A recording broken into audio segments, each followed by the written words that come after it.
step right left to my beat. High like the moon, rock with me, baby.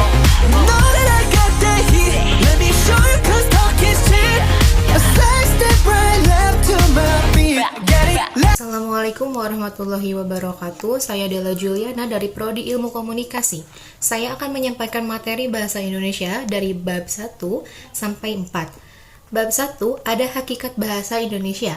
Sejarah bahasa Indonesia berawal dari bahasa Melayu yang disahkan menjadi bahasa persatuan ketika Sumpah Pemuda 28 Oktober pada tahun 1928. Bahasa Indonesia diresmikan sebagai bahasa nasional setelah proklamasi kemerdekaan Indonesia pada tanggal 18 Agustus 1945. Ketetapannya dituangkan dalam Undang-Undang Dasar 1945 pasal 36 yang menyatakan bahwa bahasa negara ialah bahasa Indonesia.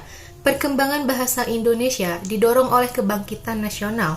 Hingga kini, bahasa Indonesia menjadi bahasa yang digunakan oleh seluruh masyarakat Indonesia. Perkembangan bahasa Indonesia pada abad 7-9. Pada pemerintahan Kerajaan Sriwijaya menggunakan bahasa Melayu sebagai sarana komunikasi. Ada pula pada abad ke-20. Awal abad ke-20 tercatat sebagai masa percepatan perkembangan dan peralihan bahasa Melayu menjadi bahasa Indonesia. Ada pula kedudukan dan fungsi bahasa Indonesia. Melalui Sumpah Pemuda pada tanggal 28 Oktober 1928 diikrarkan bahwa bahasa Indonesia telah menjadi bahasa nasional.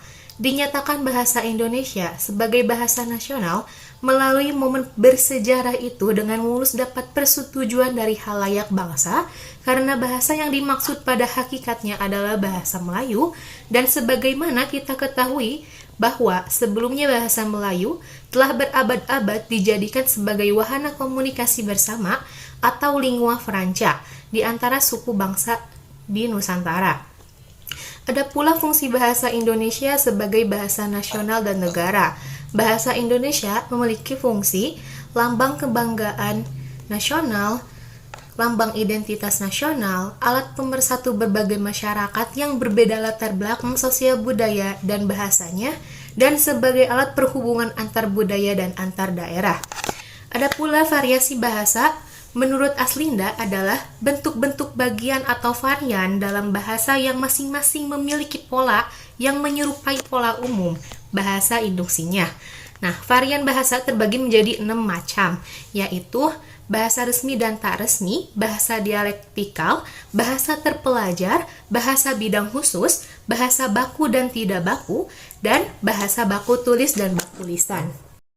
Nah, sekarang kita masuk ke bab 2.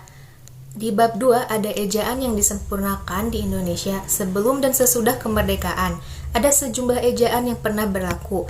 1. Ada ejaan Van Ophuijsen pada tahun 1901 ditetapkan ejaan bahasa Melayu dengan yang disebut dengan ejaan Van Ophuijsen. Hal yang menonjol dalam ejaan ini adalah dalam penulisan kata-kata seperti itu, umur, dan sebagainya. Ada ejaan Suwandi. Pada tahun 1947, ini diresmikan dan diberi julukan ejaan Republik. Yang menonjol dalam ejaan ini adalah huruf OE diganti dengan U, seperti pada kata guru, itu, umur, dan lain sebagainya. Ada ejaan Melindo. Pada tahun 1959, dalam sidang pemutusan Indonesia dan Melayu menghasilkan konsep ejaan Melindo, yakni Melayu Indo.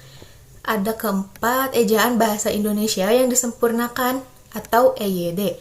Pada tahun 1973, Presiden RI meresmikan pemakaian ejaan bahasa Indonesia berdasarkan Keputusan Presiden nomor 57 tahun 1972.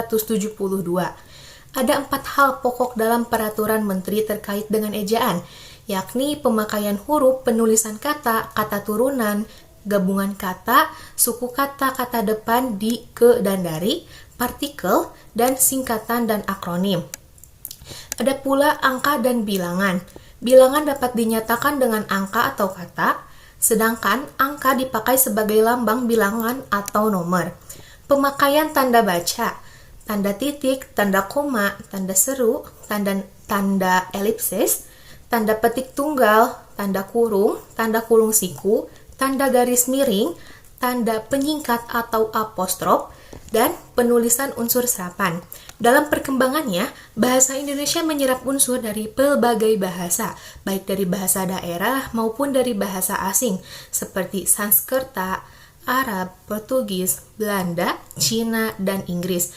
Pertama, unsur asing yang belum sepenuhnya terserap dalam bahasa Indonesia seperti reshuffle, shuttlecock. Nah, kedua, unsur asing yang penulisan dan pengucapannya disesuaikan dengan kaidah bahasa Indonesia. Nah, selanjutnya kita masuk ke bab 3. Ada kata, istilah, dan diksi. Pengertian kata, istilah, dan diksi. Pengertian kata secara umum menurut sudut pandang fonologi dapat dirumuskan sebagai bentuk lingual atau memiliki urutan fonem yang tetap. Sedangkan pengertian istilah dapat diartikan sebagai yang memiliki makna khusus dan penggunaannya terbatas pada ranah kegiatan atau bidang keilmuan tertentu. Ada sumber kata dan istilah. Sumber istilah, ada 3 sumber pengambilan istilah bahasa Indonesia, yaitu dari bahasa Melayu atau Indonesia, bahasa-bahasa daerah serumpun, dan bahasa asing. Diksi atau pilihan kata. Diksi adalah suatu pilihan kata yang tepat dan selaras dengan penggunaannya dalam menyampaikan sebuah gagasan atau cerita yang meliputi gaya bahasa, ungkapan pilihan kata, dan lain-lain, sehingga didapatkan efek sesuai dengan yang diinginkan. Ada relasi makna. Yang dimaksud dengan relasi makna dalam hubungan ini adalah sifat pertalian makna yang terdapat pada sejumlah kata. Ada kesinoniman, kehomoniman, kepolisemian, kehiponiman, keantoniman. Nah, adapun makna konotatif dan denotatif. Makna konotatif adalah dapat dikatakan makna yang menyimpang dari makna sebenarnya dari suatu kata sebaliknya.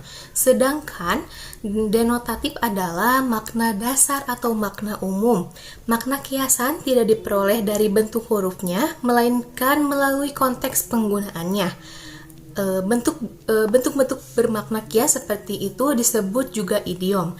Ungkapan idiomatik merupakan kesatuan utuh dari unsur-unsurnya berupa kata. Jika salah satunya diganti atau dihilangkan, akan berakibat pada rusaknya keutuhan ungkapan idiomatik. Ada kata konkret dan abstrak. Kata konkret adalah kata yang acuannya dapat diserap secara empirik. Disebut kata abstrak apabila acuan kata tersebut sulit atau tidak dapat diserap oleh panca indera. Nah, terakhir ada bab 4. Bab 4 ini menceritakan tentang kalimat.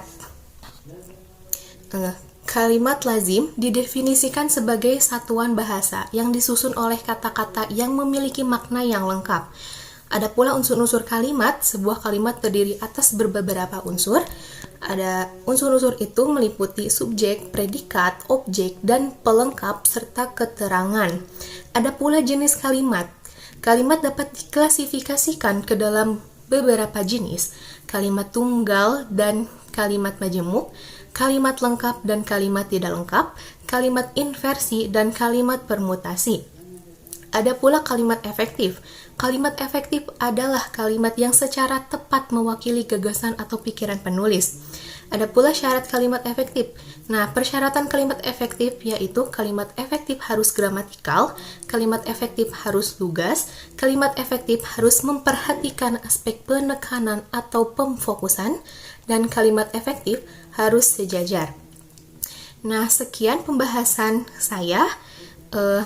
Kurang lebihnya mohon dimaafkan. Semoga apa yang telah saya sampaikan mendapatkan ilmu baru. Saya Della Juliana undur diri. Wassalamualaikum warahmatullahi wabarakatuh.